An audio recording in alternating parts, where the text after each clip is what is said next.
9:30. Welcome everybody to the final Trust Board meeting in public of 2020. Can't say I want to be sorry to see the back of 2020, I have to say, but welcome everybody. We've had no apologies and we have two new people for whom this is the first meeting. So welcome to Tara in your new role as Chief Operating Officer, welcome. And also to Steve here as Chief People Officer for the for your first meeting. So welcome to you both. Thank you. Welcome, Liz. Declarations of interest, we have none, so let's move on to the minutes of the last meeting. First of all, our colleagues contend that they are an accurate record.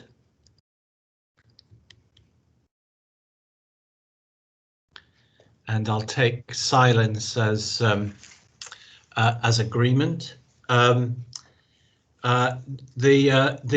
only matter arising, I think, that isn't picked up elsewhere is around services and the deployment of services during sort of restoration and recovery. And I think, Tara, you're probably going to make reference to that either directly or indirectly as part of the IPR yes. report. Are there any other matters arising that colleagues want to raise from the minutes that otherwise we won't get to pick up in the main meeting? Karen. So I don't know whether it's going to come up in the meeting, but I just had a question about the new COVID testing machine. So I don't know whether David's going to give us an update in the meeting about the status. Chair, I'm happy to pick that up, or to have a discussion in part 2 as well. Let's do it when we talk about when we talk in part 2. Amanda. Thank you, Chair. I just wondered if we could have an update of 111 first, and given that it was launched on October the 15th and the impact that it's had. Okay, Jo, are you happy to say what? Yeah, Tara's going to cover that in her operational update and the performance report later. Okay, excellent. Okay, if there are no other matters arising, let's move on to a board committee chair's feedback and start with audit. Nikki. Thank you, Chair. So we had a really positive meeting, I felt. We heard from Andy Bissenden in relation to a cybersecurity report, which we'd asked to come to audit after a number of internal audits looking at that area.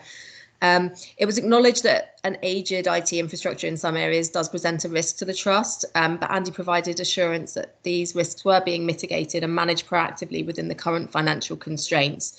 So, for example, we saw details of the work that's currently underway to reduce the risks associated with older servers, and patching is also improving year on year, although it does remain an area of concern. The committee did ask for greater clarity around progress over time and future plans to address gaps and risks. And similar assurance was requested in order that the committee could gain assurance in relation to anticipated future progress in IT maturity. We received the security annual report, which was overall very positive, reflecting the proactive efforts of the team in ensuring a safe environment for staff, patients and visitors, although that is against a backdrop of increasing local levels of crime and violence, and also increased assaults and abuse, including non-intentional. The committee supported the team's efforts to secure funding for additional guarding staff, but recognised that the current national financial regime precludes that commitment. And the committee also acknowledged the risk of failure of the access control system and supported the speedy application of the agreed funds to remedy that. The tenders and waivers picture has improved significantly year on year, with reduced numbers and values of waivers, which is testament to the team's renewed focus and vigour. The committee has requested additional assurance to ensure that value for money is achieved when using national frameworks for procurement. We also received the EPRR, so the Emergency Preparedness, Resilience and Response report. Training has restarted across the trust in revised formats to allow for infection control measures, but demands of ongoing COVID issues on the workforce locally and regionally have limited the feasibility of running some exercises, which is a concern. Business continuity plans are vital to minimise the impact of an incident on the trust's operations, and at present a number of plans are out of date or don't exist. Some divisions, the emergency departments, out of hospital and DAS, should be commended for having made real progress in those areas. And the trust's performance during COVID evidences a good emergency response, but the committee would encourage all divisions to work with the EPRR team to finalise these business continuity plans. The committee also received assurance that the trust actively monitors and reviews all policy and procedural documents and updates these in a timely fashion. It was acknowledged that this year that has felt the impact of COVID to some extent. For internal audit, we received 7 audit reports.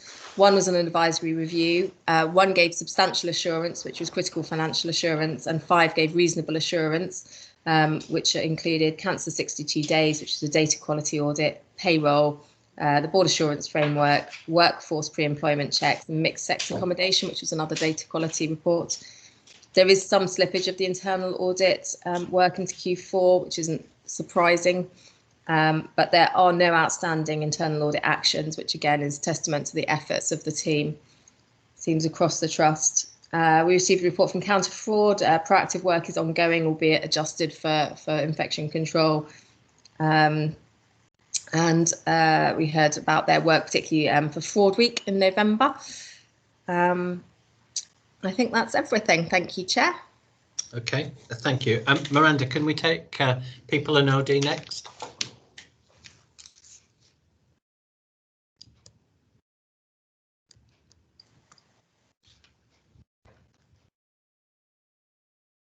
Miranda? Yes, I am here. I had trouble with my mute. Okay. Yes, we took the first item we took was the ICS, the Integrated Care System, which is the wider system involving other partners, their people plan, which covers many of the things that we're already doing within ESHT. So there are measures to do with health, wellbeing, flexible working, the reduction of violence, diversity, leadership, revised roles and ways of working, and digital plus recruitment. I've just picked out a few of the key points. I haven't listed everything that's in there, but there are some very good suggestions in there and ways of working. We discussed how well aligned we are with that, and also how it related to the people plan that had come out from the centre.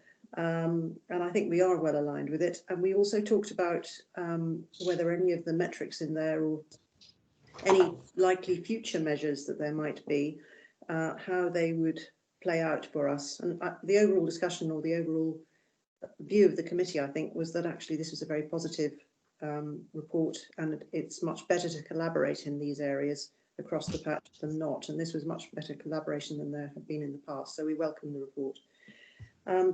We received the workforce information report. I won't go into huge detail because you've got elements of this in your IPR today. It was a little bit unfortunate that that arrived a bit late. I'm not quite sure why. So people were perhaps not able to give it as much scrutiny as they would have liked. There are a couple of things to mention, though. One is appraisals are reduced, and indeed doctors, I think, were given an appraisal holiday, if you like, during the coronavirus, except for those facing revalidation. So appraisals are down, and this is something that we would like to follow up. We asked whether there was a root cause analysis of this. I mean, the overall answer is it's to do with the pandemic, but we will be looking at it in more detail to see what can be done. Something we picked up also during the discussion on that is, although overall the turnover rate for the trust in the workforce is not of great concern, there is an analysis of exit interviews, and we, the committee, would like to hear more about any themes that are emerging from exit interviews, so we are going to return to that in the future. The figures for vacancies have been rebased because of an accounting adjustment, which makes it quite difficult to follow. I think that appears in your report today, but there's a bit more commentary about it, which might make it easier to follow. We received a report under the staff engagement heading on psychological safety, anxiety and stress, on basically the plan that is in place to address this in terms of providing support to staff.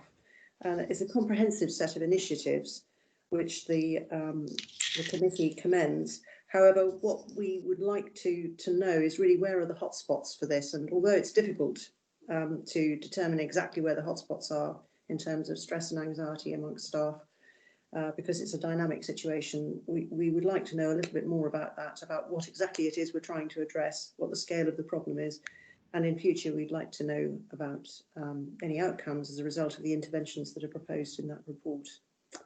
So those were the main points. Great, thanks very much, Miranda. Jackie, could we take quality and safety next? Thanks, Chair.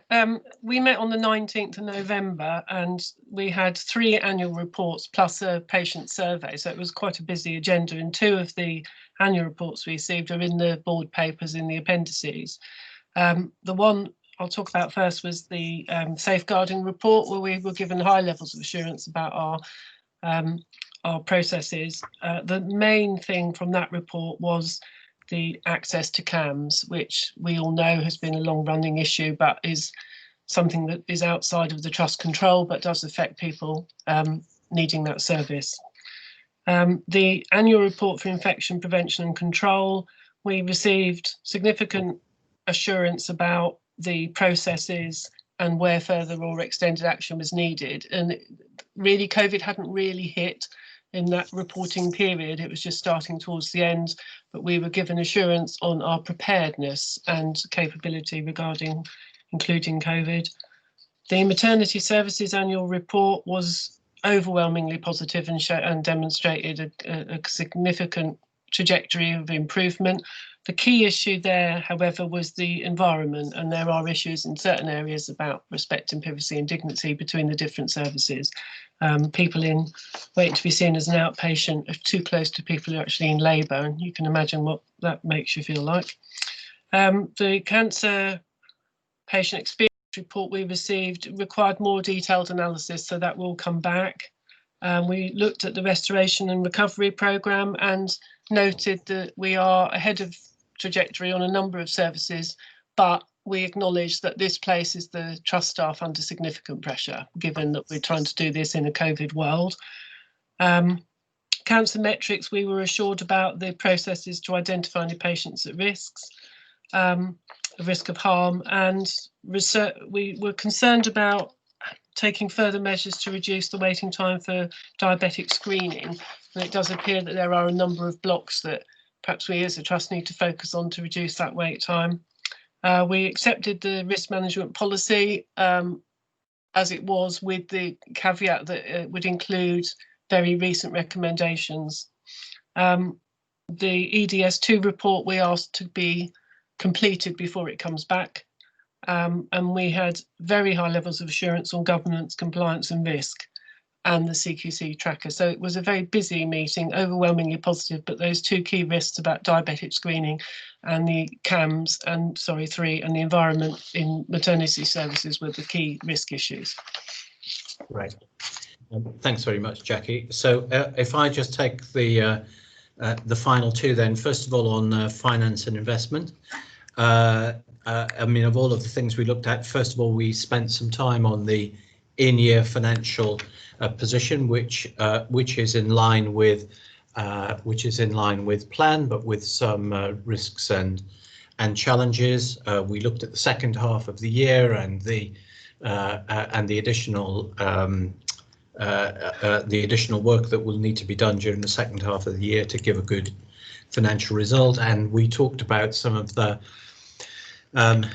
changes to the planning system that will take us into 21-22, so much of which is still unclear, so not quite allowing us to do the sort of level of granular planning that we might be doing at this time of the year to quite the same degree. And we spent a good deal of time looking at capital plans, the capital programme, and spend associated with it. And we talked about some specific schemes as they go forward. On strategy, three big things to mention. First of all, the framework for the refresh of our 5-year plan and the way we take that forward, and that's an iterative piece of work still in development. We spent time on building for the future, of which there's more of an update later in the agenda, so not much more to say about that.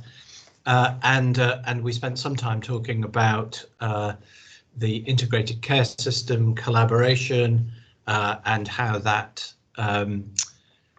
how we shape that on how that shapes us as we go forward in a kind of collaborative way. And there's a consultation document that was issued this week that we will come back to as an organisation when we've had a chance to fully absorb the paperwork. So I think those were the main issues that I would want to highlight from the discussions in those committees. Don't know if there's anything burning that any colleagues want to raise from any of those reports before we move on. And if not, let's move straight on then to the Chief Exec's report. Jo? So morning everybody. So you'll see a running theme of what I'm talking about, and that's good because they are our priorities. So I'm just going to just talk you through those a little bit. So firstly, I just wanted to note that Monica Green has now left us. We did thank her at the last meeting, but her last week was last week, and she'll be sadly missed. But we wish her well in her retirement. Steve's already welcomed Tara and Steve. We like to keep the names the same. And that now sort of means that we've got our full new executive team in place, which is great because we can now move forwards together as that new team. As always, it's been a busy time of year. You'll see through the reports that actual activity is slightly down on last year, both from elective and non-elective, but for good reasons in terms of elective. And it's good to see a reduction in the non-elective activity. However, there are still obviously the complexities that we're managing with COVID. And where perhaps we were able to manage in a slightly different way how we manage our beds, we now have very ring-fenced green, red and elective capacity that we've talked about before.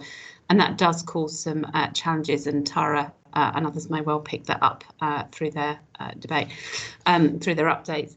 I think it's fair to say, and I do want to reflect, the teams have been doing really well, and you'll see that within the performance reports. We're doing well in terms of our national and our local positions, but we will be working with the ICS as well because we need to make sure we've got equity of access to services. But the team have been doing really well. So priorities for the last couple of months, but actually ongoing are. So staff wellbeing and recruitment, that remains our absolute priority going forwards. And I really just want to take this opportunity to thank staff for all the hard work that they've been doing. We know that we're going into that winter period, so we're not going to see a let up, but it's their dedication and hard work and commitment that allows us to deliver such excellent patients. Other priorities are about preparing and managing winter, recovering our elective services, managing COVID and the preparations for a potential surge. And colleagues will go into that a little bit more detail where that's appropriate. and to some extent they'll also cover a little bit around staff testing, staff vaccinations and mass vaccination, which is taking a reasonable amount of time, but an absolute priority for us and in line with the ICS. However, we need to live not just in the here and now, and it's important that we continue looking forwards as well. So we've still got that eye on the future. And we've got 5 key transformation programmes that we are in line with what we've been doing anyway.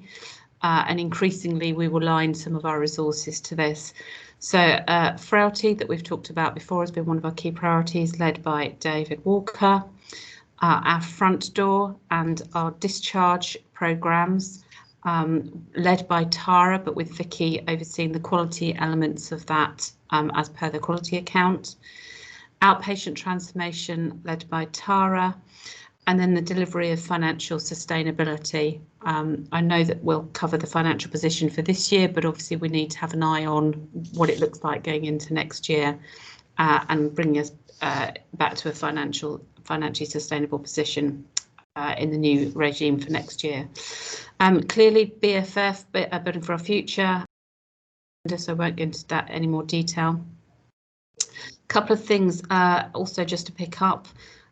We did talk about this at our away day just briefly. We have put in an interim operational structure for winter. I won't go into too much detail of that, but we have enhanced the management of the site teams, which allows us to manage the flow of patients on a day-to-day basis. We have combined together cancer and outpatient services into a clinical support division, and with a view that we will look to the future of incorporating diagnostics as a new division, but that will go through for more formal consultation in due course. And then Liz Fellows is heading up our incident control centres, and Tara may well pick that up a little bit more. So we have made some interim changes which supports both Tara and the clinical and operational teams over what we know is going to be a challenging winter period. Other focus remains on working across the health and social care system across East Sussex and working in an integrated way. And Steve's already referred to discussions I know at the F&I committee about the emerging ICS arrangements. And so increasingly we're looking towards working across Sussex on network where to do so, for example, planning, or if we're trying to deliver best practice across, for example, adopt and adapt learnings that we've had from NHSE. So I probably am not going to say any more than that because I think colleagues will go into more detail. So I'll just pause that there. Thanks, Jo. Any questions for Jo from colleagues? No. OK. Thanks very much, Jo. So let's go into item 7, the Integrated Performance Report. If we could start with quality and safety, Vicky and David. Thank you, Chair. I'll just pull out some headlines and very happy at the end to take questions as always, and I'm sure David will talk a little bit more about mortality. I would say really in terms of falls, that was probably the one thing that I wanted to pick out, and we've had a number of discussions over the last couple of months and at the Quality Committee about the work that we're continuing to do. Unfortunately, the rate of falls has seen an increase, and that is of concern for me, as has unfortunately the number of falls with harm. So we have talked in the Quality Committee about the cluster review that we are doing with the medical division. I think it's important to say that the additional infection control requirements for COVID do present a number of challenges in relation to falls, in relation to our workforce, visibility of patients, and in some areas enhanced PPE. A number of areas at times in the last couple of months have needed to move to their COVID escalation templates, and this is to ensure safe and best possible care when the incidence of patients with COVID in that area is higher. So they move to a slightly different and higher template. It isn't always possible to fill every single shift. That does not mean that it's not safe, but it can mean that staff are under a bit more pressure. In relation to visibility, some areas until recently have needed to keep curtains pulled more between patients, and that has challenged in visibility. In terms of donning full PPE, that also does take a little bit longer, and unfortunately that can mean that in certain situations the response time is longer than it would normally be, but that is very important to ensure safety for our staff and our patients. In terms of mitigations, I'm pleased to say that we had a number of trials for various screens to help physically separate our inpatients, and several hundreds of screens have now arrived, and they will be installed in key clinical areas with help from Chris and the estates team over the next few days and week or two, which is one of many measures that support our infection control approach. We are also now providing all of our patients with fluid resistant surgical masks and asking that they wear those as much as they need. So I think just to recap, unfortunately, I think we have seen that increase, but we are keeping that under very close review, and we're hoping that some of the work that we're doing will help to reduce that. I probably would just repeat what Joe has said, really, in terms of we are busy at the moment. We continue to be busy, and I would say that the workforce is a little bit stretched. And although our areas are safe and staff are providing safe, high quality care, I think it's fair to say that they are busy at the moment, and a little concerned about the coming winter months and the overall effect of the pandemic. I will stop there, Chair, and happy if there's any questions, or if David wants to talk a little bit about mortality, and we can both take questions at the end. I think just hold the questions until after David's presentation, but I've got Karen and Amanda for that. David, are you happy to? Thank you, Chair. Just a few words about COVID, first of all. So East Sussex infection rates were rising exponentially in early November and peaked on the 24th of November at 139 per 100,000.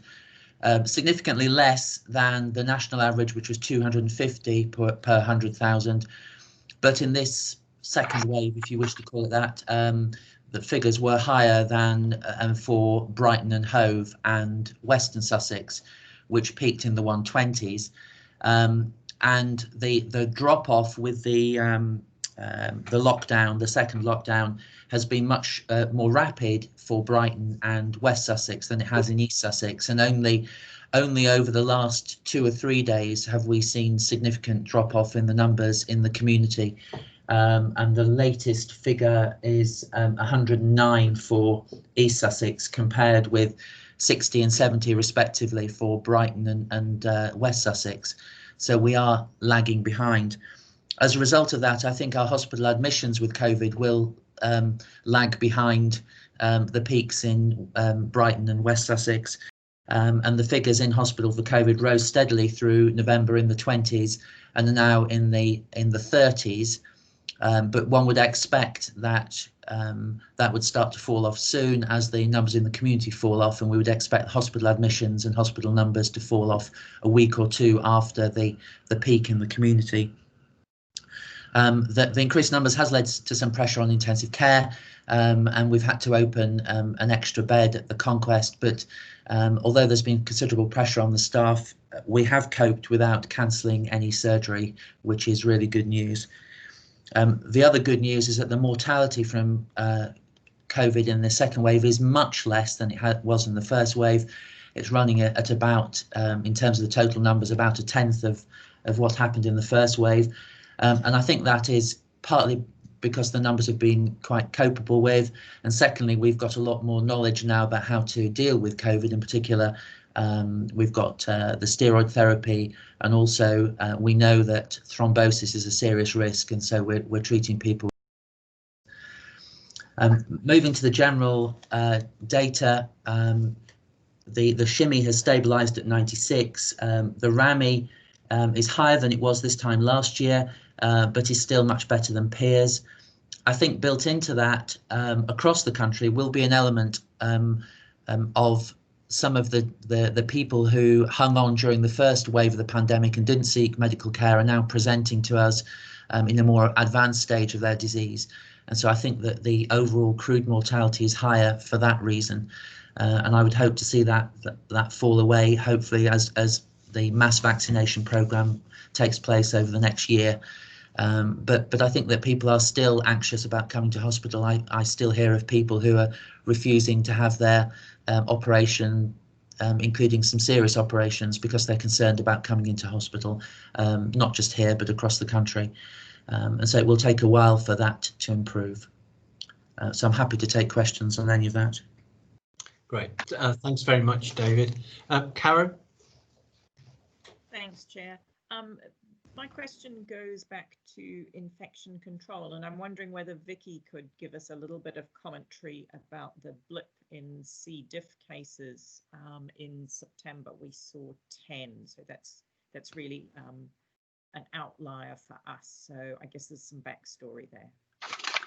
Happy to, Karen. So it is it was a blip in month, so I'm sure the board will know that we have a limit for the year for Clostridium, albeit we're still working to last year's thresholds, because this year's, because of the pandemic, have yet to be released. Some initial investigation has yielded some headlines relating to prescribing of antibiotics.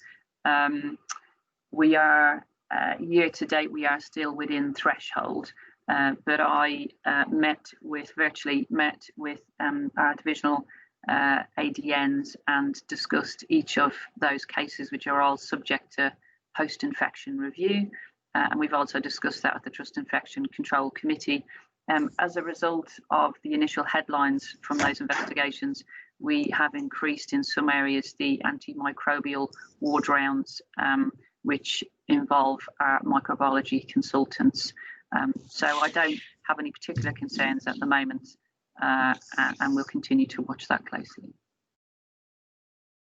Thanks. Thanks very much, Vicky. Amanda? Thank you, Chair. Firstly, thank you, Vicky, and everybody for doing such a sterling job under such difficult circumstances. And Vicky, I also really appreciate you raising the falls issue, because that has obviously been a concern through the Quality Committee. But I just wondered if you could illuminate how other chief nurses are managing, and whether we are an outlier. What is the benchmarking that we're using, given that there are different factors that are playing into this and compromising the plans that you have put in place? Just wondered if you could illuminate that, please. Of course. So as a system, the chief nurses continue to virtually meet on a weekly basis, and we've done that since the beginning of the pandemic, and it's a very helpful forum for all sorts of reasons. We talk about all sorts of harms. I think in terms of what other trusts and other chief nurses are doing, it's probably very similar to the work that we are doing. I think in terms of sharing learning and looking at opportunities, where as a system, we're very keen that we do share learning with each other. I don't think there's anything different, Amanda, that anyone else is doing that we're not. We haven't got the October data yet for the rate of falls. We'll have that in the next few days. But I do think the combination of challenges that COVID presents in terms of visibility, enhanced PPE, and the workforce being particularly stretched, unfortunately is contributing to that. And in terms of the rate of falls that have resulted in moderate or severe harm, although actually there are no particular trends or themes, obviously the more falls we have overall, then unfortunately the greater the likelihood is that at some point a patient may sustain harm as a result of that fall. The cluster review that we are doing with medicine, I think is very important, just to see if there's any additional learning that we can take away from that. But I don't think that there's any kind of specific differences across the system that I'm aware of. Thanks, Vicky. Jackie? Thanks, Chair. I think just on the falls thing, we've spoke before at the Quality and Safety about changing our attitude to patients' mobility and perhaps changing our thought to assume somebody will fall unless we do something. I know Vicky started to look at that, so I think this is we just keep running along at this number. So I think we're all agreed that perhaps we need a different approach and just, you know, tie people down in their beds or just assume they're going to fall unless we do something. And it's got particular relevance for building for our future in terms of designing out those areas that we have now that contribute to fall. So that's one thing. And just on the C. diff, we've got another 4 in October, which 3 were attributed to hospital onset. So I'm just, is that an issue of infection prevention and control, Vicky? I think all of the infections are subject to a full post-infection review. So it's a root cause analysis in effect, but a specific infection control template. And that's led by the infection control team, but they work closely with the clinicians in the division. So it wouldn't be helpful, I think, to kind of predetermine the outcome from that. But I suspect it would be for a number of reasons. I think in terms of falls, you know, we had sustained the rate of falls for a significant period of time. But as Jackie says, it is concerning, and we're trying to kind of change our culture and our approach to falls. It can be difficult sometimes, and some of the falls that I've reviewed have been patients who have capacity and have been keen to mobilise and have not asked for help or assistance, and have also unfortunately had some quite significant underlying clinical conditions, either on blood thinning medication or conditions that have meant they have clotting disorders. So for some patients, the impact of a fall can be really very significant. So we are focusing closely on falls, and we'll continue to focus on C. diff, Jackie, and all of those reports will come back to the Infection Control Committee, and we can report that into the Quality Committee as well for assurance and for oversight.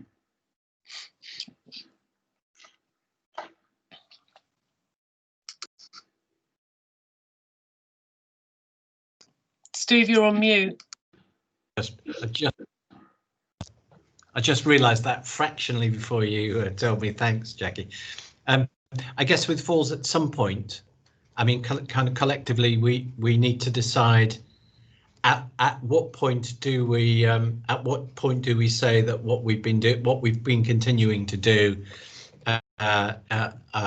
it just isn't working, and that we just need to refresh and try something completely different, which I think is what both of you have said, isn't it? That we're going to have to do that at some point if things don't start to improve. Is that a fair summary, Vicky?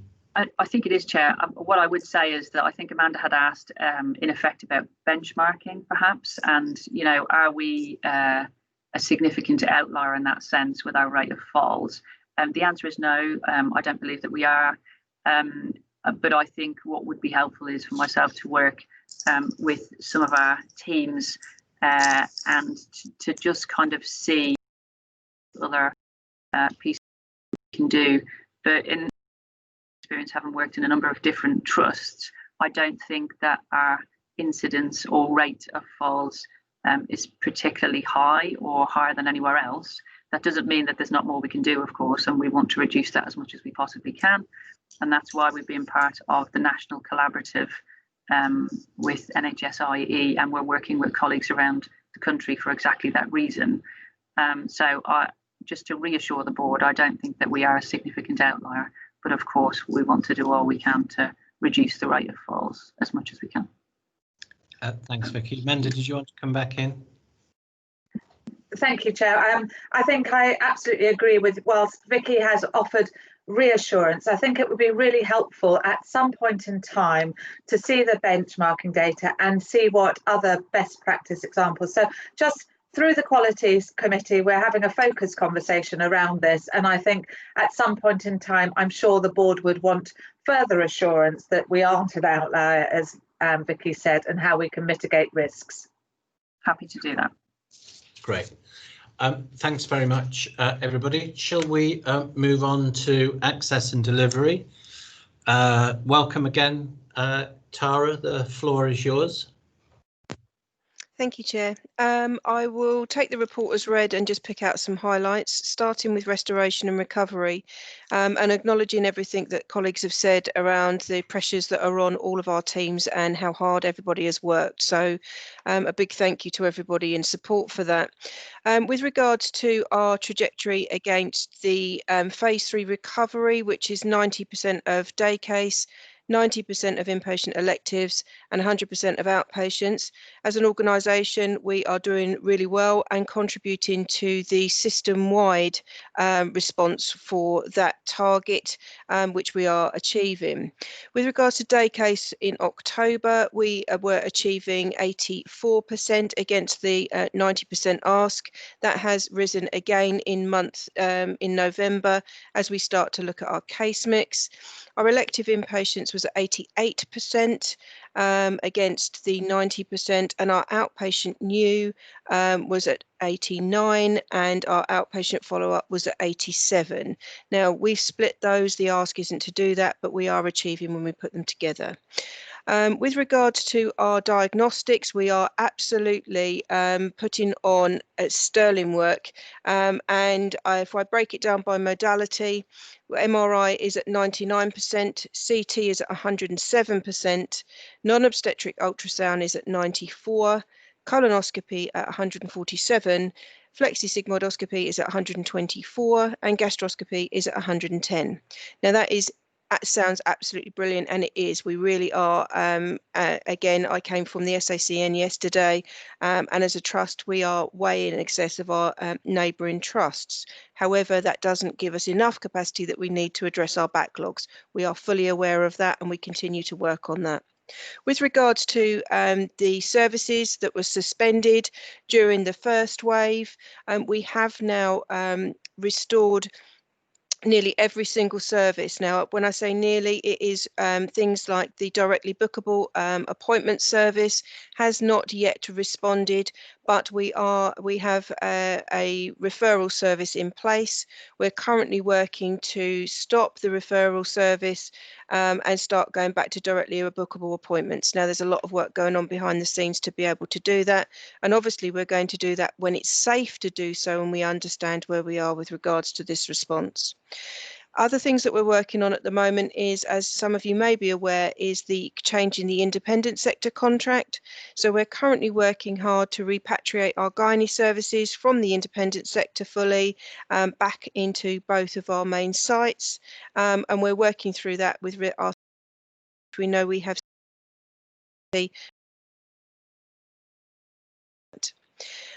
private patient service we have restored, and that's on an ad hoc basis, so not fully restored. And again, we are looking at the efficiency and utilisation of a lot of our community paediatric services. So their services are restored, but not to the full levels pre-COVID, but we continue to work through that. So on the whole, a lot of work has gone in to ensure that we are continuing to provide services to all our patients and doing it local to the patients as well, rather than keeping them on one specific site. But we are doing this in conjunction with all of the response and making sure that our staffing is safe.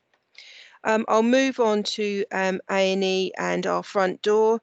Obviously in October we were at 90.1%, which put us 29th against our peer group of 115. As asked earlier on, 111 First actually is fully live nationally today. On the 30th, we went live with our directly bookable services into ED and Urgent Treatment Centre. Now, that is a huge boon for us.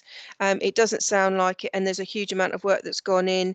And at the same time, we have been supporting Brighton and Worthing with their rollout of 111 First. So we've worked collaboratively with colleagues. For those of you that aren't aware, 111 First is actually the point for patients to call in, and then they will to either the GP, and we have access now to GP appointments, so that if a patient through 111 First cannot get into their local GP, we have a network of GPs to make appointments. They can be directed to their local pharmacy, to advice and self-care, to the Urgent Treatment Centre, and then to emergency department. So at the moment we have been seeing less referrals coming through to us from 111 First, but we expect now with the national go live and with the directly bookable service go live yesterday, we expect to see a small increase in that. We don't know what that looks like yet, because obviously the national reporting will start as of today. But we have felt it as an organisation, that we have seen that the benefits of 111 First.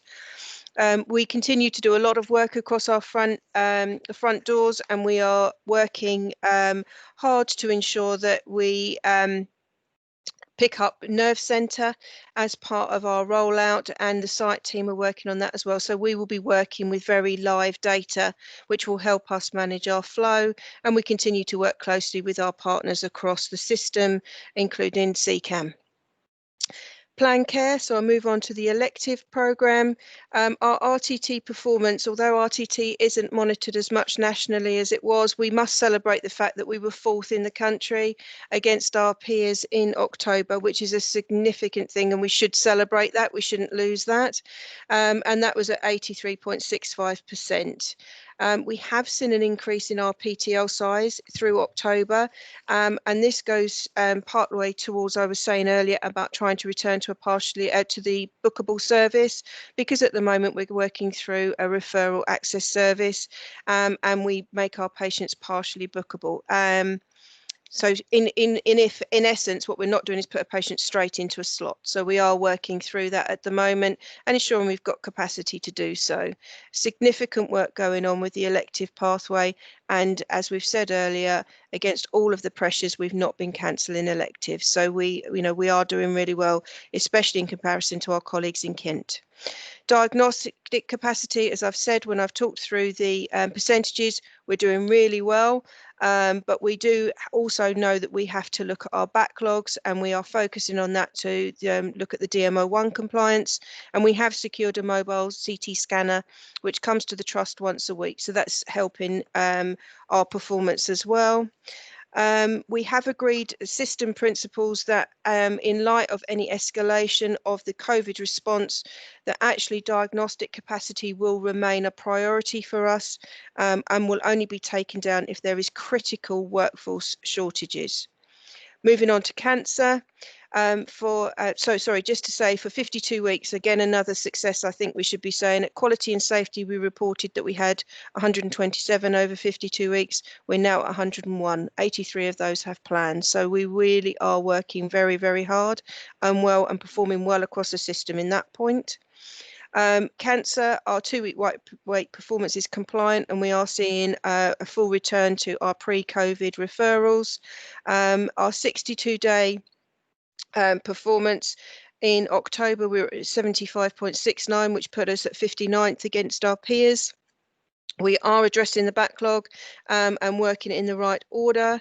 Our over 104 days is at 37 patients now, and we have plans for those. And our over 62 days is significantly lower at 136. We are expecting the November position to be, at the moment, without obviously finishing the month, we are at 85%. So we need to try and hold that. It will just be any reporting or any subsequent treatments that come through, but we are absolutely working to deliver the best care for our patients. And just to touch on ICC, we are now managing 3, if you like, incidents. We've now managing winter, COVID and EU exit, sorry, I will say it, in one go, and we are having daily calls. We continue to work on the business continuity plans, and we actually have now designed an EU exit tabletop exercise, which we will be undertaking in a virtual room in the coming week. And that is going to include the impact that that could potentially have on the delivery of all services.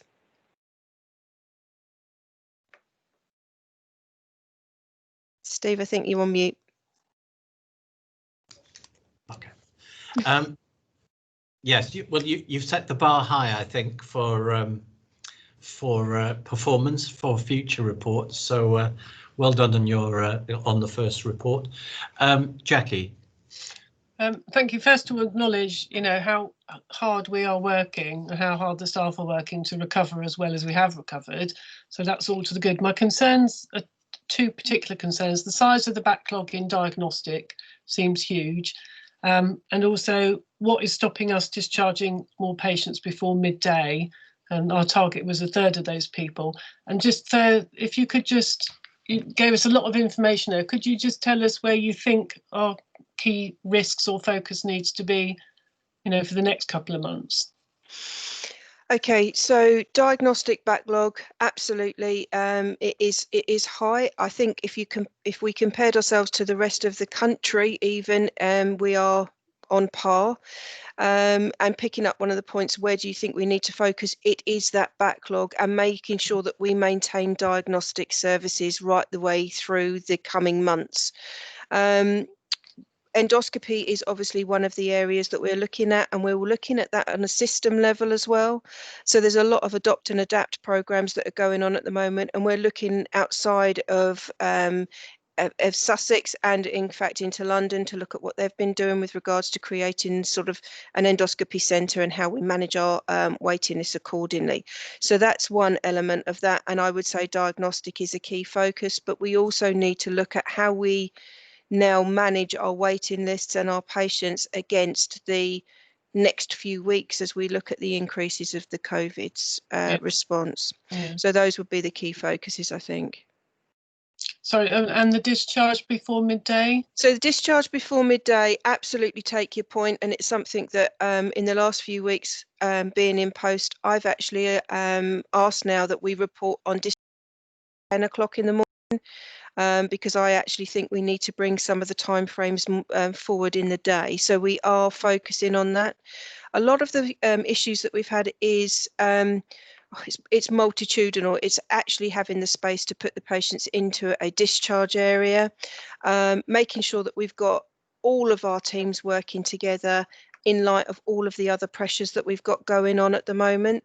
So we have got the hospital director in post. He started on Thursday, as Jo alluded to in her speech earlier on, and one of his primary focuses is to make sure that we have those discharges before 10 o'clock in the morning. We are going to include them in all of the bed meeting summaries going forward, so we really are putting a focus on it for the organisation, and if you like, making it a very visible target as well. And I think it's one of the ones that probably has become less visible as we've been going through some of the response. And I think if people are going back into residential care, getting people home around lunchtime is really important from the system point of view. But, maybe we just need to start thinking about this discharge a couple of days beforehand rather than try and push people out on short notice. Exactly that. And one of the things that we're working on as part of the overarching programme is, for the want of a better term, a ticket home. So as soon as a patient arrives in hospital, they already have they're already thinking about the discharge, and not only the patient but the support network around them. So knowing that, you know, if they're coming home, this is what we would expect them to have at home, this is where to pick them up, this is what time to pick patients up. So it's really promoting the and there's the project that I'm used to calling Ticket Home. So it's really about, as we all know, if we checked into anywhere else, we know what time we're expected to check out. We need to do the same sort of principles for our patients as they come in, and it helps them with confidence and also knowing that they've got the support around them to leave. So we are working on that, Jackie, absolutely. Thank you, Tara. Jo, did you want to come in on that, on one or two of those particular points, or was it something else? I've got a completely different point which I can pick up at the when others have had the question, just on the discharge stuff, and I won't go into the operational elements because I think Tara's covered that. I just wanted to emphasise the system approach that we're taking as part of the interim operational structure. One of our really experienced senior team has been identified to lead on, from a system perspective, on discharge end to end, from point of arriving in hospital to beyond the discharge, but also beyond the discharge into our discharge to assessed and home first capacity, and right through. So they'll be working across CCGs and social care as well. But just again to reassure, whether we're looking at MRDs or earlier discharges, there's an accountable officer conversation at system level on every single week. There's actually more than that, but every single week, and every accountable officer is taking a lead on that. So it's definitely continued our joint working. I'll come back to as a secondary point afterwards. Yeah. Thank you. Karen. Thanks, Tara. I mean, I think the results are amazing. We're all really blown away by them, particularly the diagnostics. Just one question for you on the 2-week referral for first treatments. The upper GI seemed to have just dropped off the cliff. So I guess I would like some commentary and some assurance that that's not going to be an ongoing issue. Sorry. Yeah, so you picked. No, that's fine. You picked up on that, and I knew that somebody would. So actually, what we've got with regards to the upper GI is the fact that we talked about the addressing the backlog. So out of, and the numbers are small, which is why it looks such a significant drop. So from upper GI, they had 8.5 treatments that associated with that performance, and 4.5 of those were in a breach position. So that's why it looks like it's such a drop off. And this is why we're addressing, as I'm saying, we're addressing that backlog for our patients that have been waiting a long time. So it is going to happen, and we are aware of it, and we do monitor it, and we do know it's coming, I suppose, is the important thing to say as well. So we now have a weekly cancer access meeting, and we're not looking at, we're not doing work retrospectively, we are prospectively looking at what's going on against the next few weeks. So absolutely, we saw this coming, and we know that we've done the right thing for our patients. Thank you. Amanda? A lot of my points have been covered, and Tara, I just want to commend you on a brilliant report, brilliant performance, and a very well presented report at board. Thank you. There's a couple of things I'd like to just pick up. Going back to 111 first, I wondered, given that that's centred around a clinical CAS, isn't it? What are the working assumptions that we as ESHT are expecting in place? So that's the first point. The second, given the focus on absolute imperative, the sustainability of the model that you've put in place with lots of people working really, really hard is obviously very questionable. So what's our mitigation to that going forward? And on that note, I just wondered, we had a discussion, I think at the last board, around the work of PA consulting, and I just wondered if there had been any outputs from the PA consulting work that would help the diagnostic element of it. Okay, I'll try and pick those up in some sort of order. So PA consulting was really looking at the predominantly around the outpatient element. Right. Okay. So that not really looking into the diagnostics. With regards to the sustainability of the delivery of the diagnostic capacity. So we are using the independent sector. As I say, we do have the mobile MRI. Mobile CT. We do have additional CT capacity coming online. We are out to recruit. We went to the Cancer Network and we have been successful in a bid for some more staffing to support our diagnostic capacity, because obviously we recognise the need for that at the front end of the cancer pathway. So we're going out to recruit for those. We are trying very hard to make sure that our staff do get rest time as well. And we're not looking at the moment, we're not running as many weekend services as you would think that we are to maintain the capacity that we've got at the moment, because obviously we're recognising the fact that those staff would be very tired. The other element, obviously, Vicky and I have worked quite closely on the ITU staffing for the previous weeks and going forward, and we're working very hard to make sure we're protecting the people that are delivering, for example, endoscopy, so they're not being pulled from pillar to post. With regards to the 111 question and the outputs that we're expecting, I would defer to Jo to respond to that, because she'll have the numbers off the top of her head, or I will come back to you with that one, because I can't say I've logged those in my head at the moment. Thanks, Tara. Jo? So I'm going to fail at that hurdle, but just to keep it really simple, our requirement from the CAS is that all patients that are referred to ED have been clinically assessed. Right. So there is no auto refer to ED, and that allows that clinician to direct the patient. The exception to that are the patients where the disposition or the outcome of that initial assessment is that they need to be seen within an hour, and they are not being booked. They are being sent anyway. No, sorry, let me rephrase that. They are being clinically assessed. If they're in under 1 hour, they weren't being directly booked. I think but a lot of our referrals are still within that 1 hour disposition.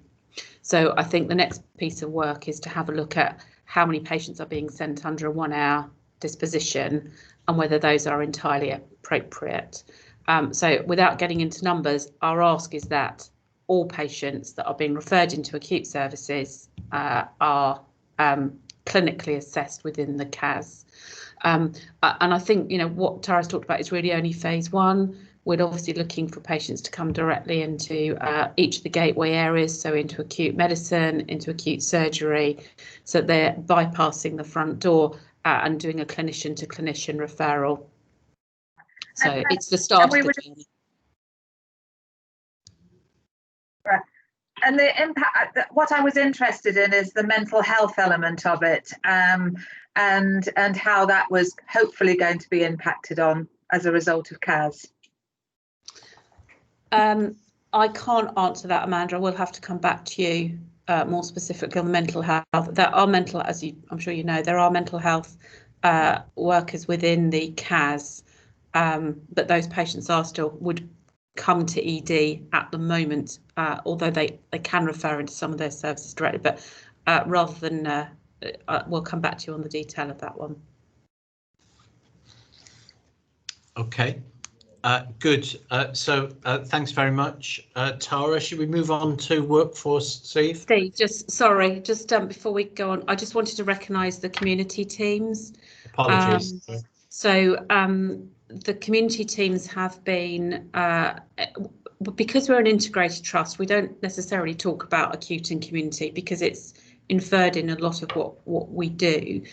But I did just want to draw out that they have been supporting the discharge in a very integrated way and running the discharge hubs.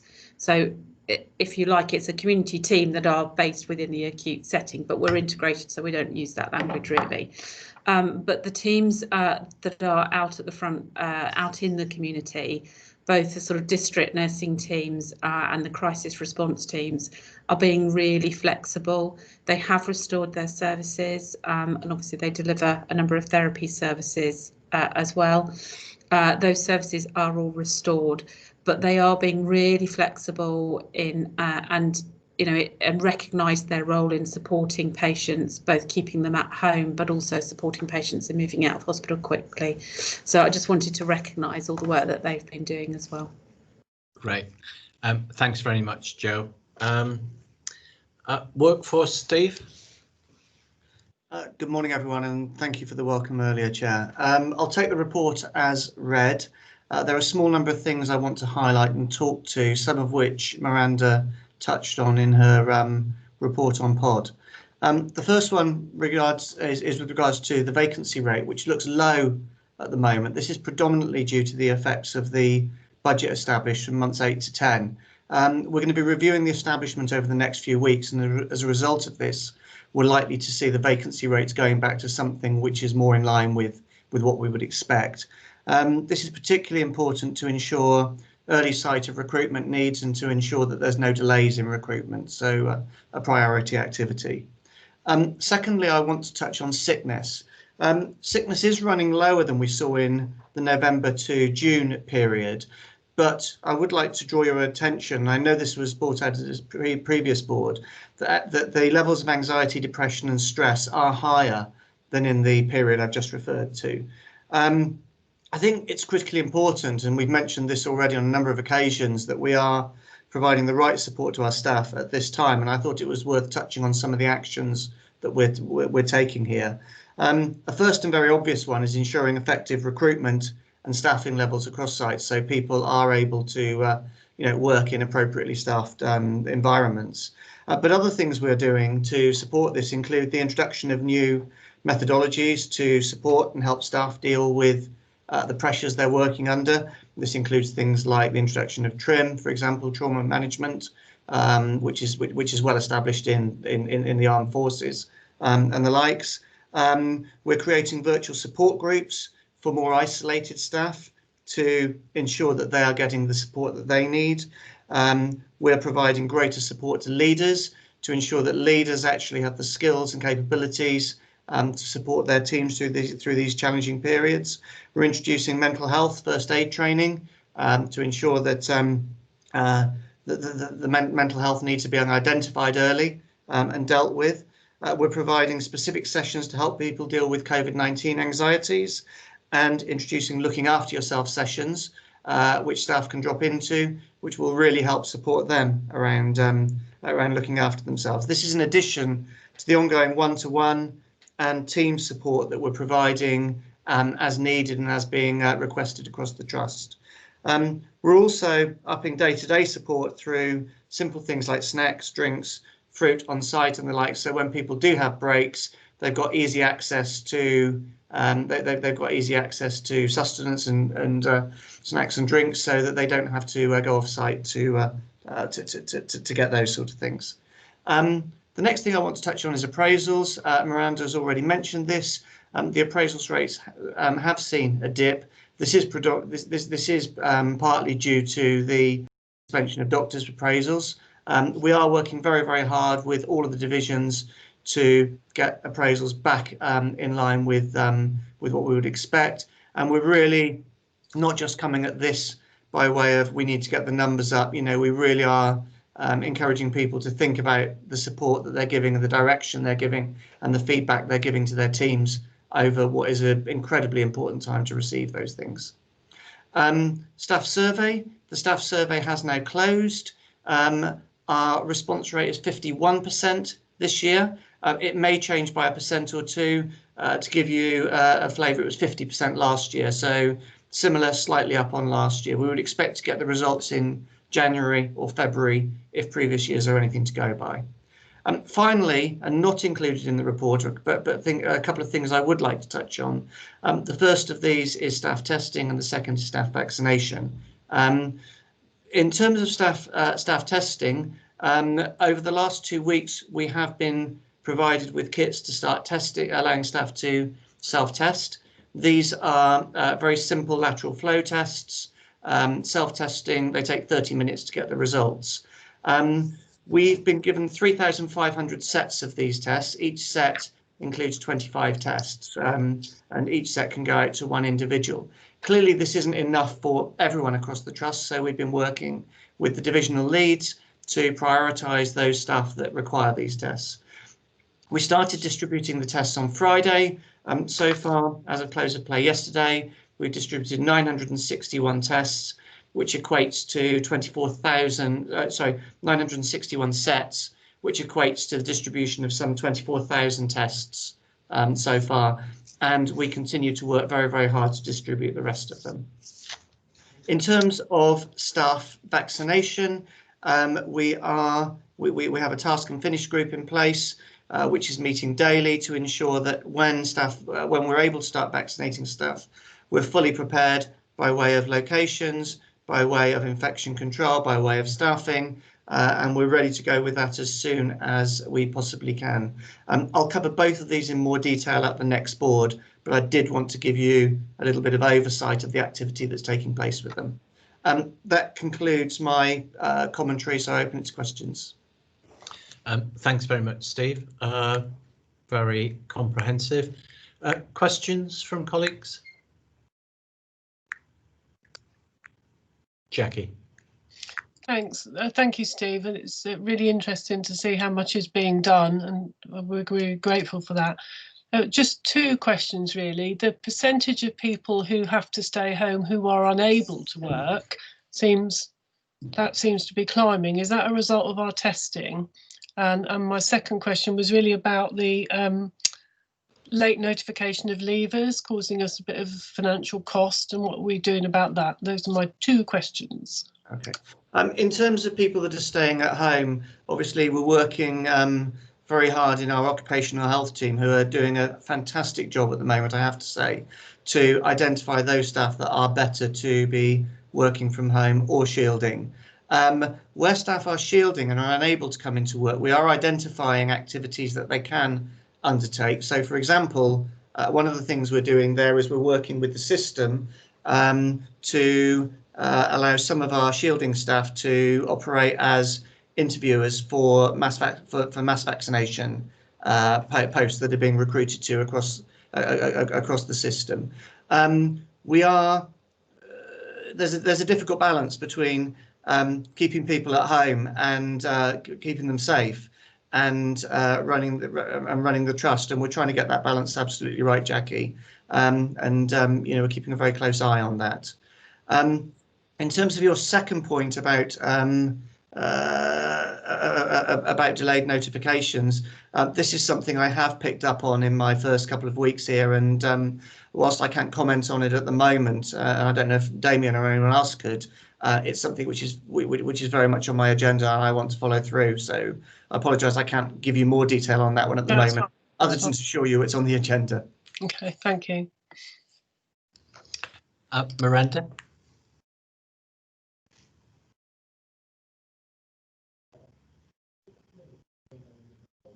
Thanks, Chair.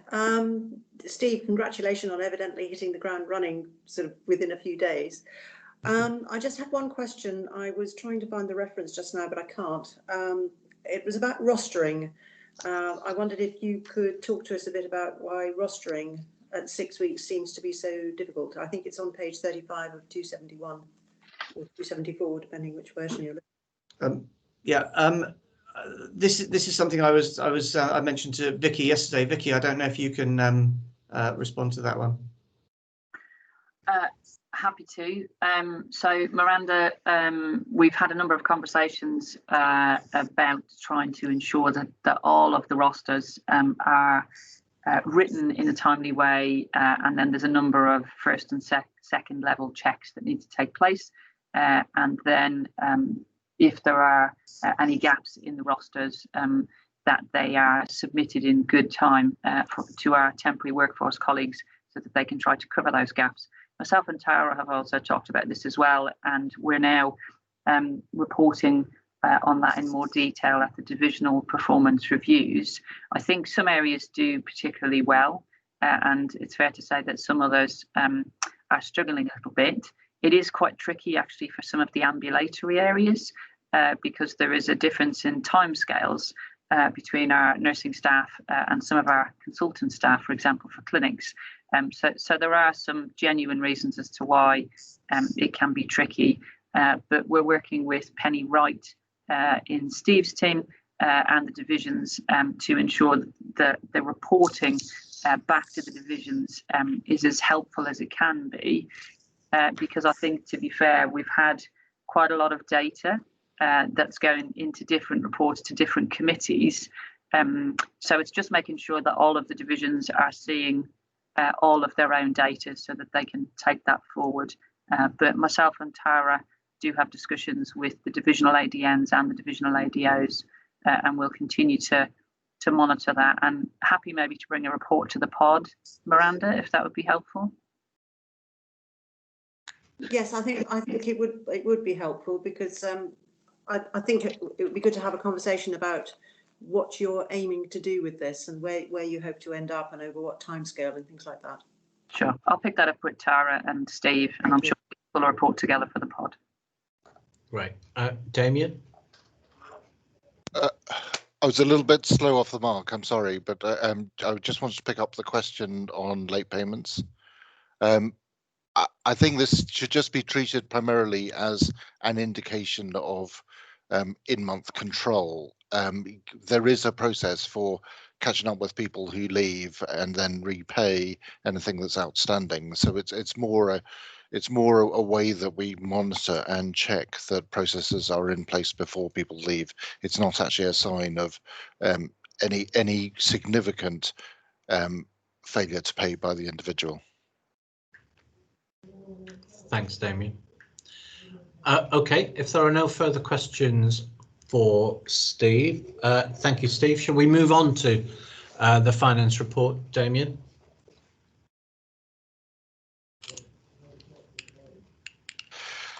Thank you, Steve. Can I just do a tiny bit of history about what's happened over the last year? So when we started the year and we moved into COVID, the way that the NHS set their budgets was to take the average spend from month 8 to 10 last year as a block contract and a baseline for individual organisations, and then give top-ups for COVID for each of the months. And that process happened from April through to September, basically month 1 to month 6. After month 6, we've now moved into a restore and recover programme for month 7 to 12, which primarily was based again on the same assumption of month 8 to 10 baseline from last year, plus COVID additional costs in each month of this year.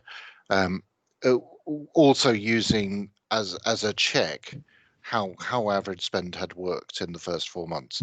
And that process went through an estimate by the centre, by the Department of Health and NHS, and an allocation process that went through each area, each ICS.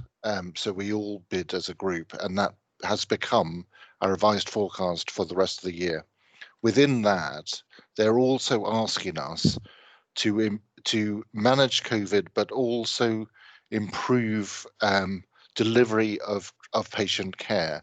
So they've focused on 3 main indicators, which are basically inpatient treatment, outpatients and outpatient follow-ups, and actually have attached an incentive scheme if we fail to significantly grow performance, to make sure people are treated to close to last year's total.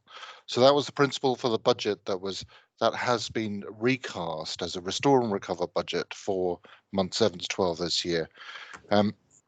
Against that target, our estimate was actually 1.8 million worse than what we were spending in month 8 to 10 last year, primarily because there were 2 things that changed at the beginning of the year.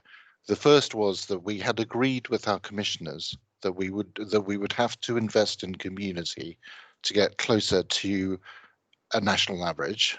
So there was an agreed annual spend of 1.9 million. Actually, given everything else that's happened, that is now closer to 1 million in year, and then will grow to 1.9 next year. The other bit was we've developed a UTC to help with treatment of patients coming out of A&E, and again there's about 0.6 million for that. Finally, there's a little bit of a component to work on some overtime to deliver this increased restore and recover capacity. So in total, our plans are about 1.8 million worse than that block contract, but that we believe has been agreed through this process to create a revised budget for us for the final 6 months of this year. So if I can go to the report, hopefully that will make more sense now. What we have in the first section is a significant underspend against divisional income because of things like not being able to have big patient travel, coming into the site, and only focusing on that core treatment. And we have an increase in additional payments for COVID. So that's why you see the underspend on top-up income and the overspend on COVID. In terms of the workforce, what we have done is we've managed to recruit more staff,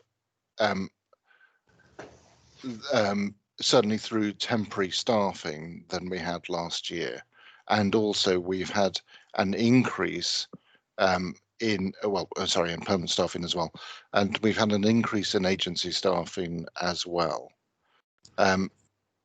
Finally, an additional component to manage through the COVID period is we were actually paid in advance through the first 6 months, but actually that will continue for the next 2 months. So we actually at the moment have 70 million sat in our bank accounts, and that's to ensure that we not only are not under pressure to collect payments, but we're also under an obligation to try to ensure that we're paying people on time through this period. If we just go to the second page, what we have done compared to the plan is we are actually on track compared to the month 7 to 12 that we have submitted. So we are actually £2,000 better than our forecast plan for month 7. That challenge will increase in the following 5 months because the start point target of 90% elective and 100% outpatient follow-ups and outpatient delivery becomes harder to deliver through to the end of the year, where they're going to expect us to get to 100% on outpatients by the end of the year. So, and we'll be going through winter. So even though we've delivered in the first month, we will find it harder through the next 6 months, through the next 5 months to hit that target. But that's basically the scenario that we're working through. I'd also point to capital. Even though we have slightly underspent against our plan to date, we have now had a number of schemes approved, and we're expecting to work through a significant amount of capital expenditure through the remainder of the final 6 months of the year. So when we go to the capital page, you will see a plan of 56 million for the year, and that's significantly more than we normally plan for a financial year. That is mostly in place as we're working on the plan to date. All of the core CRL or expected plans to spend on capital, the 45 million, is already in place. There are a number of schemes where we're still waiting for the final paperwork to come through, In particular, there might be a small shortfall against the business cases yet to be approved, and we think against the 9 million target, we will be slightly short of that because delivery times through the whole of England, to be honest, it is running slightly behind a normal process. But the remainder, which is mostly COVID related, and that's adopt and adapt and oxygen and a testing machine for COVID, are all on track. So we're expecting to come very close to the 56 million that's predicted on the capital page.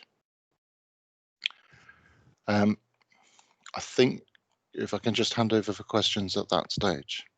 Great. Thanks very much, Damien. Any questions to Damien from colleagues?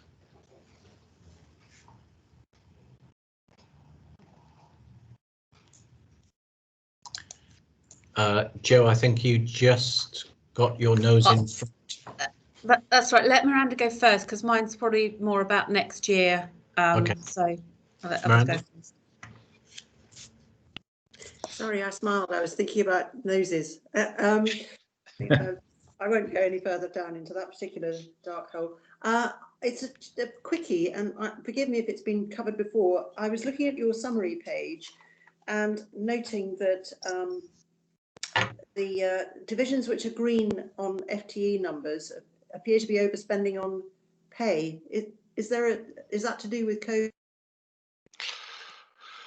So we are seeing a significant amount of spend on bank and agency, but that is mostly recharged to COVID. Our problem is that our the establishment and the revised plan that we've got through months 7 to 12 is primarily based on staffing that we had in the middle of last year, in months 8 to 10 of last year, as a baseline of establishment. And this is the point that Steve referred to, which hopefully when we get past January and we're beginning to set a plan for next year, we won't have to just factor in what was available as a block contract that was awarded to us for the last 6 months of this year. We can also look at what the original establishment was from the whole of last year, which we haven't quite done at this point. Thanks, Damien. Harish? Thanks, Chair.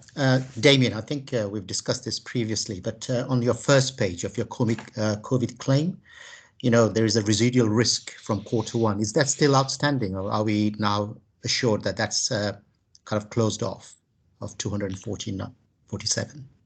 So it's still outstanding, but I don't believe it's a risk. That we're just going through the final checks of whether the claim is still available. So at the moment, I don't believe it's a risk. Okay, thanks. Jackie? Just a quick one. We talked in the past that if we weren't able to hit the trajectory for restore and recover, there could be penalties. Is that still a threat? That's quite a hard question. I would say at the moment, no penalties have been applied by the ICS. And also, as Tara said, we were actually very close to the target in month 7. We were close to our projection of what we would deliver, which is slightly below the 90-100 target, or the 90% inpatient, 100% outpatient. That is requested as the original modelling from the centre, which also grows towards month 12. It is possible that they might apply some degree of sanction or some degree of financial incentive scheme by holding back some money through the next 5 months, but that has not been confirmed at this stage. Also, that if they do that, it would only be to help the ICS for Sussex find alternative treatment for the same patients. So the reason for the incentive is to try to deliver as much care as possible to get as close as possible to a normal year But okay, all so I can say is that hasn't happened at shouldn't this assume stage. anything in our forecast then about There is nothing in the forecast because there is nothing in the rules to say that we should accrue for a penalty until it's confirmed. okay, So that's the thank position you. we've taken. Thank you. Great, thanks, David. Joe? So it's two questions really. One is, obviously this is a very strange year in terms of NHS accounting. I just wondered what this really means for next year, and a sort of a linked question probably directly to Richard, is sort of where are we in terms of business planning and the approach for business planning. So I just wonder whether Jamie could just pick up the first question. So what does next year look like? I know he doesn't know the answer to that, but what's the implications? Perhaps I should read, and Richard, just on the business planning bit. So just to start with, I absolutely agree with Joe. It's a very strange year because basically we're being managed against a block contract. I believe if this were to be assessed against tariff, we would see a potential gap of up to 28 million for our organisation. While that might be planned in as a form of provider sustainability funding in the short term, medium term, sometime over the 5 years, there'd be an expectation for us as an organisation to improve our performance against an average tariff. We don't know the rules yet because I think the rules are likely to be clearer in January, but there is still a requirement. Our efficiency. I'll just hand over to Richard for the second part. Thanks, Damien. So the business planning process has started, and the business planning leads meet monthly, and that comprises HR, business planning and finance colleagues. What they are doing at the moment is mindful of the strangeness of the year and the evolving approach to how we're planning. What we're trying to do is be pragmatic. So they're finalising the draft baseline, and I would say there's 3 key points on that. The first is using last year's priorities. Are these carrying forward for the divisions or not? The second is about setting new post-COVID priorities. So what has changed post-COVID with divisional leadership teams in terms of how we think about 21-22? And I think, as colleagues have already alluded to, with the ICS paper coming out last week, what we also need to be flexible about is, I think realistically 21-22 is going to be seen as a shadow year, preparing ahead of that new system and place thinking. So we are playing in what we know are the place system wide to play a part. Pragmatic approach. We recognize it's difficult, but at the same time, let's begin to have a sensible baseline, a workable baseline that we can take through the ADOs and those divisional leadership teams. We start the conversation with those teams this month, and I think the plan is to bring something back to F&I in January. Thank you. Okay, thanks. Amanda.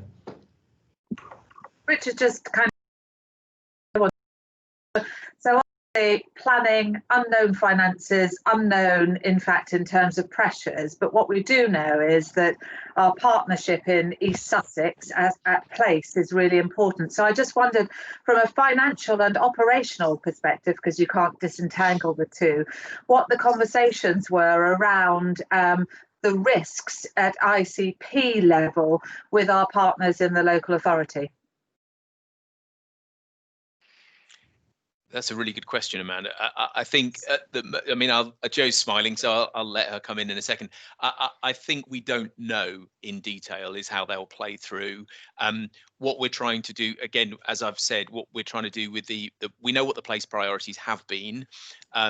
We had a number of schemes prior to a lot of us arriving that were looking at how we were going to integrate health and social care. And then as an organisation, we had our financial difficulties. I think I'm talking to the council regularly, and I think what we're thinking about is bringing forward some of those plans that we initially had around health and social care integration and seeing how they will can play through in 21-22. I don't know if Joe's probably got more detail on that. So just sort of sticking to the financial element. So very much this has been about ICS holding the overall ICS budget and then individual organisations within that. as we did do prior to COVID, we are now, Damien's now pulling together with colleagues what a place-based budget looks like and the reporting. So we used to do that before, and obviously the world's changed a little bit over the last year, or best part of a year. So Damien will be working through that with, so we've got an East Sussex, oversight of an East Sussex budget, including the social care elements. So that's probably sort of at high level at the moment. Because am I right in understanding, Joe, that at ICS level it's health budget as opposed to health and social care budget, which is where we could see the maximum benefit at place? Yes, and at the moment we need to explore, as Richard's alluded to, so what we've always had is an open accounting between the local authority, ourselves and the CCG. I say always, but the last few years we'll start in that position. Then I think there are some more complex discussions around what would integrated commissioning look like, integrated delivery, and we don't know the answers to that at the moment, and we'll have to seek. Well, there isn't anywhere really nationally that's done that at the moment, so we may well be leaders across that, but we haven't got the answers to that at the moment. Thanks, everybody. I think we've got those conditions, haven't we, with structural changes above and around us, with ambiguity of the rules, with extraordinary external arrangements that could create the kind of perfect storm for us around some of this sort of stuff. But in the end, the one thing that has to stay clear is our focus on grip. And what we can't do is allow all of that external stuff to get in the way of us having firm, consistent, fair and clear grip with our clinical teams, and we need that's one of the things we need to hold on to as we navigate our way through all of the difficult stuff that colleagues have referred to. Good. Okay. Thanks, everybody. We're a little bit ahead of time for once. I wonder, Vicky, would we be in a position? Would we just talk to agenda item 9 before we go and take a break? Would that be all right? Certainly, Chair. Happy to do that.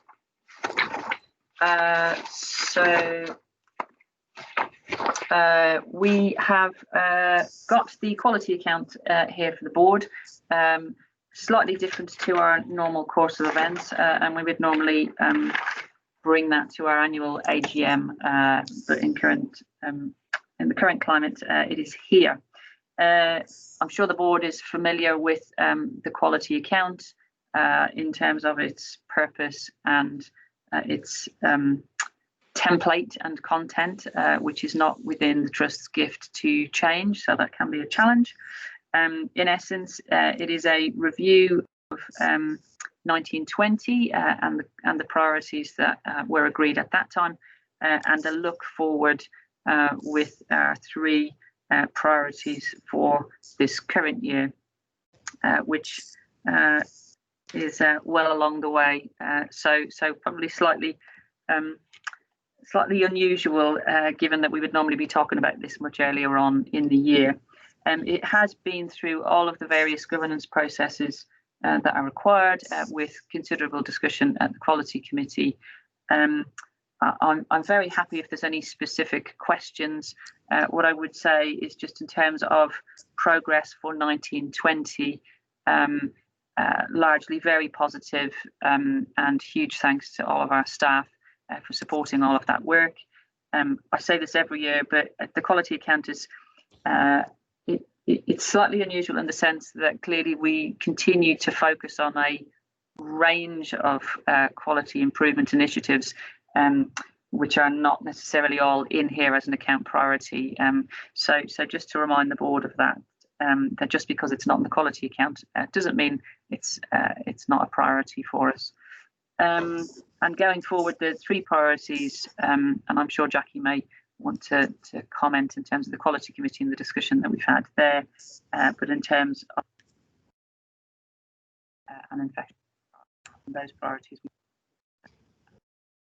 I'll stop and I'm happy to take questions, Chair, or ask if there's anything else that Jackie would want to add from the Quality Committee. Okay, thanks. And it's been through and been approved by Quality and Safety, I think, Jackie. Anything you wanted to add, Jackie? You're on mute. Sorry. It does give a good picture of all the good things we've done. It doesn't mean we won't continue with some of those priorities, but I think it gives us a good basis for what we want to do this year. And I think the 3 priorities we've picked this year are very good ones, and hopefully we will show a big increase in performance. So we were happy with the report and very happy with the new priorities. Great, thanks, Jackie. Miranda? Thank you. And by the way, I'm sorry, I probably completely disappeared in the middle of asking my question on the finance report because my machine died and I've had to revive it. My question on this was, I noticed in the Health Watch feedback, there's a reference to the accessibility of this report. And I have to say, I thought this was really interesting. There was a lot of really good. I wondered accessibility of the report. Miranda, do you mean in terms of it being made available in other languages and formats? Is that what you mean?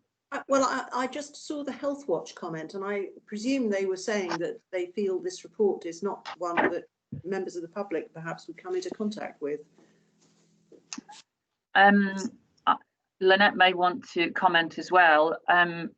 This is a nationally mandated report in terms of the template and the content.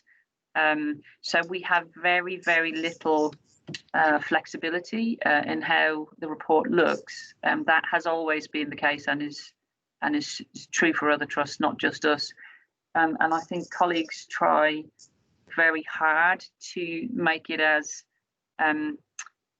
digestible, accessible as it can be. It's a very difficult document to write because we are writing it potentially for everybody. So I think that can always be a challenge in terms of how much data and the way that it's presented. But it is public because it goes to our AGM. It is a public document, yeah. I have to say I've not personally had many members of the public talk to me about the quality account or ask questions about it. That's not to say that the public don't read it. I'm sure they do, and I'm sure our staff read it. But I think we are very limited in how it is presented. So I don't know whether that's kind of the point that Health Watch colleagues are trying to make about how accessible it is. We will, of course, and do make copies available on request if people require those in other languages and other formats. I'm not aware that we've had that request, but I'd be certainly happy to talk to Lynette and others if that was necessary. If I may, I found the page reference. I'll just read it out to you, and it's in the context of wanting to provide support. It just says, sure. Quality accounts remain largely inaccessible for the public and patients to review in a meaningful way, and we offer our support to ESHT to address this in future years. So I think it's in the spirit of making it available to people and trying to help. That's on page 156 of 271. So I would agree with my Health Watch colleagues, and I have said that every year that because of the requirements of the template, this is not it's not an ESHT report in that sense. We are populating a nationally mandated document, and the style of that is not within our gift to significantly change. I think it's fair to say that if this was a document that we had complete editorial control over, then I'm sure it would look different. But I think that's helpful support from Health Watch, and we'll continue to look at any way that we can try to make it more accessible and more digestible. It's a chunky document for sure. Well, I guess the question is whether we need to, and whether because we do actually. So normally we present this report as part of alongside our annual report. Yeah. And Ben and the team with patient, a more accessible, understandable sort of snippet of the quality account. So acknowledging that it is a hard read, and every year we've done that for quite a few years, but obviously this year, because it was sort of almost pulled, wasn't it, and then it was back on, so that's why it hasn't been done, but we certainly would do that. Yeah, I mean, I was going to say the same thing, Lynette, and I was going to add to it that because the quality accounts don't cover all of the quality programs that we as an organisation pursue, actually a better form is to do exactly what you've just described, is to just find a different vehicle for talking about the quality improvement work than we do, rather than try to do something with a document that is technical and and partial and all the rest of it. That would be my view. So, okay, thank you for that. Shall we take a break now? It's 11:15 and we're scheduled to come back at 11:30. So if that's okay, I'll draw us to a temporary close and see you all in 15 minutes.